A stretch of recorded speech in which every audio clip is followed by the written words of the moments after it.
Alright, you lot. Strap in and shuttle, cause we're diving headfirst into only real top 25 of 2025.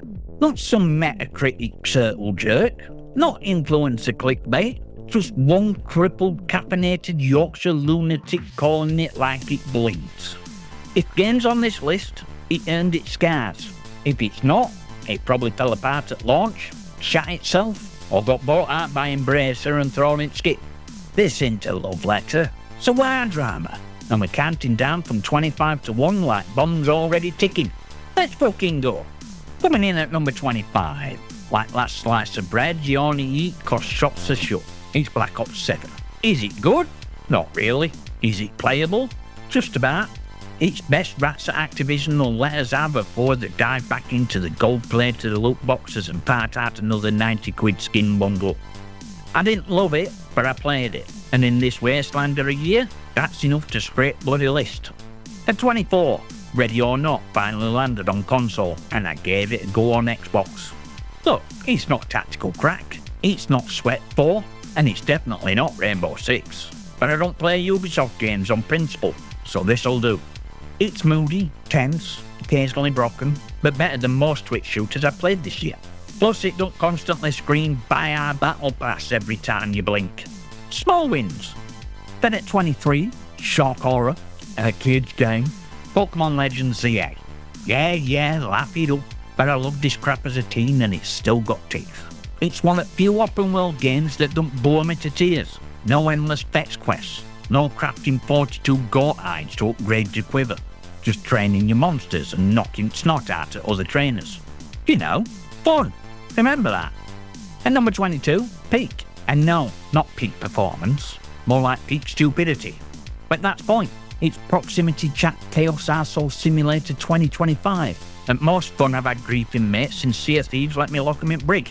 I only played it once, but it beat out Black Ops, so it's a W in my book. It's trash, but it's fun trash. Sliding into 21, we hope Grace her Tesco trolley on meth, Dispatch. Honest truth, it's boring as bollocks to actually play, but dialogue, comedy gold. Not a game you play, it's a game you endure for punchlines, like if Night Trap and Naked Gun had a weird little brother with ADHD and a radio job. Not good, but definitely not dull. Then at 20, we hit something real. Blueprints, best at worst. A twisted indie masterclass that punches way above its budget and leaves more impact than half at AAA landfill. It's creepy, it's clever, and it's criminally underplayed. Only reason it's not higher, rest of this list is packing heat, and Blueprints just brought a scalpel. But oh, what a cut it makes. Kicking it doors at 19 like a gorilla on espresso, Donkey Kong Country Returns HD. Yeah, it's another bloody remaster, but it's Donkey Kong. You don't mess with that formula. It's tight, it's punchy, and more charming than 99% of modern platformers trying to sell themselves with quirky dialogue and twee art style. You've seen it before, but it still slaps, like getting punched by childhood with a barrel. At 18, Split Fiction. Looks like a budget Steam release. Plays like psychological warfare. It's Monopoly at digital age. Starts as a laugh, ends with you sleeping in shed. Depends who you play with, or if you've got friends with fragile egos, maybe don't. It's fun, it's feisty, it's a bloody social landmine, and I loved every second of it. Then at 17, Black Clad Blast from Past, Ninja Gaiden 2 Black. Out of nowhere, this one caught me slipping. I jumped in expecting a mess, got a masterclass in pain and precision. Stuff like old days, brutal, beautiful, and unforgiving. If nostalgia's a drug, this is a full syringe to eyeball. I died, a lot, but I died smiling. Number 16, Ninja Gaiden 4. Now look, I were ready to tear this one apart. Carter Online had it pegged as hot mess. Another franchise dragged out at coffin for one last piss take. But no, this bastard delivered. It took legacy, added jet fuel, and screamed into modern day relevance like Shuriken through a pensioner. It's tough, it's tight, and it didn't play safe. 15 brings us to Bleach Rebirth of Souls. Yeah, it's anime. Yeah, I'm a weeb. Cry about it. This game didn't just ride in on IP, it earned spot. If you don't get it, go back to sniffing FIFA loot cards. Bleach is top tier anime. This game understood assignment, style, story, and sword fights that slap harder than your mum's slipper. So society's open for business. And at 14, Mario Kart World. Same plumber, same drift, different circuits. Look, it's Mario Kart. You know drill. But reason it lands this high? It still hits. I've been shelling mates off Rainbow since GameCube era, and this one gives me more reason to laugh, rage, and question every friendship I've ever met. Simple, savage, fun, and I bloody love drift. Lucky number 13, Sonic X Shadow Generations on Switch. And yeah, I know, it's weird.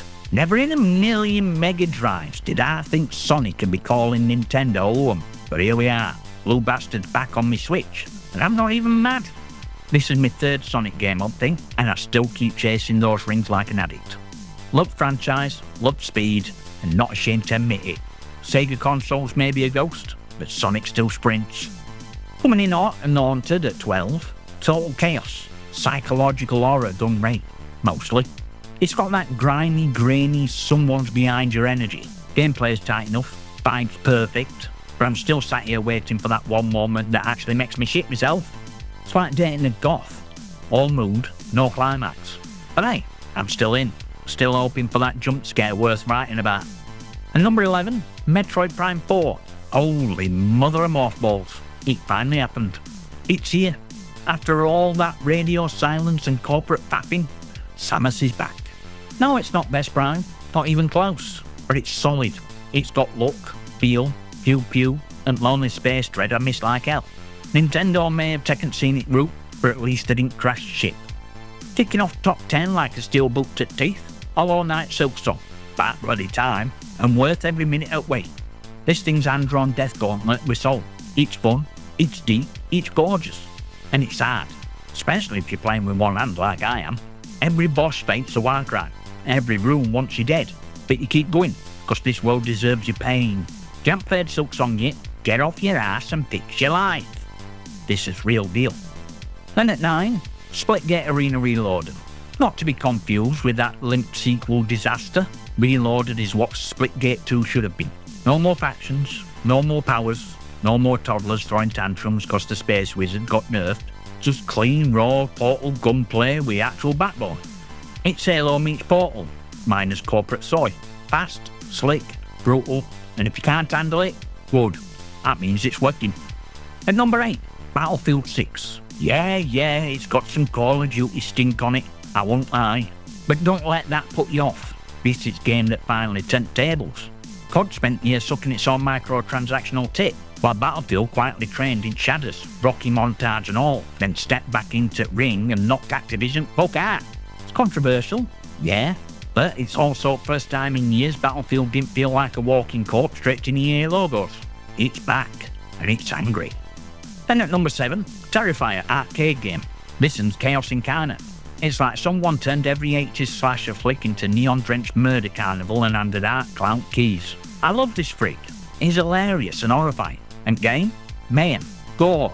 Nonsense. But clever nonsense. Kind that makes you cackle mid-massacre and whisper, I could do worse. It's most fun I've had watching limbs fly since Mortal Kombat still had secrets. Art's not just killer, he's a bloody entertainer. Sliding in at number 6, Terminator 2D No Fate. He said he'd be back, and bloody hell he meant it.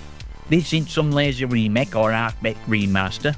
It's a brand new game with soul or a side-scrolling fever dream, retro aesthetic, modern pacing, and enough nostalgic juice to short-circuit your brainstem. I played T2 arcade game on my Amiga A500 back in the day, and this brought it all flooding back. Sights, sounds, sheer pixelated rage. It's pure uncut fan service that works. No fate, no fluff, no forgiveness. Then at number 5, Tomb Raider 4 to 6 Remastered. Look, I hate remasters. Most of them are just cash grabs with shader mod. But not this one. This is Lara Croft, classic and cruel. Getting a modern polish and unleashed again in all her puzzle-solving, tiger-shooting glory. It's still Tomb Raider, still makes your brain sweat, still slaps you with ancient curse and awkward platforming. Only tragedy? The deflated iconic pointy boobs. End of an era. But everything else? Still rock solid. At number 4, Silent Hill F. This and Brock Cycle. We've spent years walking the same foggy streets through different broken people's eyes. Trauma tourism with tank controls. But F took formula, gutted it, and painted something new in Blood and Blossoms. It's still Silent Hill, but it feels different. Fresh, rotten, and eerily beautiful. As a franchise fan, this and it exactly nerve it needed to, and twisted it like it meant to. Number 3, Cronos, New Dawn. Out of nowhere, this thing slapped me sideways. Dead Space vibes without being a blatant knockoff. Creepy, atmospheric, and dripping with dread. Bloober Team finally found balance between tension and playability, but still couldn't quite bring real fear. It's good horror, sure, but not scaring, not sleep with lights on horror. Just once, I'd love a game to make me scream like a little bastard and question my life choices. This one came close enough for bronze. And number 2, Doom Dark Ages. I'll admit it, I was worried. Doom in medieval times? What next? Hell with a horse and a loot? But I was wrong. So wrong. This thing rips harder than a Sunday hangover. Demons, castles, brutality, and somehow, Doom Guy makes total sense in Armour and Rage. Lore is phenomenal. Pacing's relentless. Violence? Chef's kiss with a chainsaw. It's a blood-splattered masterpiece. And if you don't agree, fine. You're entitled to your wrong opinion. Now get out of my cathedral. And finally, number 1, king at list, Sonic Racing CrossWorlds. Laugh all you want. Another Sonic Racer? Yeah. And it's bloody brilliant. This thing didn't just rewrite kart racing rules. It blew them up and threw SpongeBob at debris. Yeah, I groaned when I saw his stupid sponge face bouncing down track. But even that couldn't kill fun. CrossWorlds is hard, fast, chaotic joy. It's most fun I've had behind a virtual wheel all year. If I had more time, this would be game over in it all. Blue blur, yellow paint, pure karting carnage. And there you have it, my personal top 25 of 2025. Don't like it? Good. I didn't make this for likes, validation, or to polish industry's award shelf. I made it for me. And no, I didn't include Expedition 33, despite it winning Game of the Year, because I ain't played it, and I've got zero interest in spending 60 quid on what looks like interactive dishwater. If that offends you, go cry into your IGN Platinum membership. Like, subscribe and all that bollocks. Drop your comments and questions below. Unless you're SpongeBob, in which case, piss off back to Bikini Bottom. And I'll see you next time, you magnificent.